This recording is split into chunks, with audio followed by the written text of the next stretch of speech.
अस्सलामुअलैकुम दोस्तों, ये वीडियो शाहपुर नगर का है। आप लोग इस खूबसूरत मंजर को देख सकते हैं। बरेलवी, देवबंदी और अहले हदीस तीनों इकट्ठे होकर मिलके वक्फ बिल के खिलाफ एहतजाज कर रहे हैं।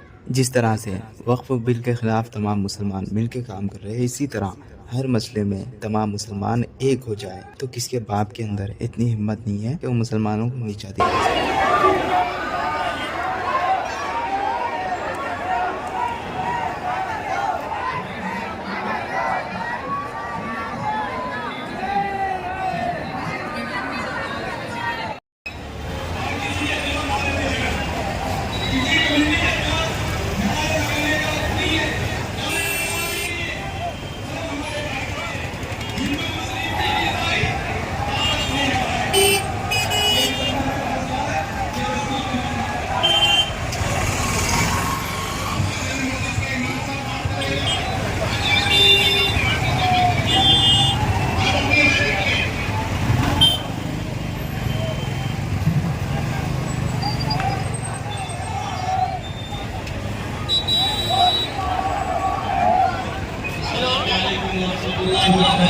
Padre,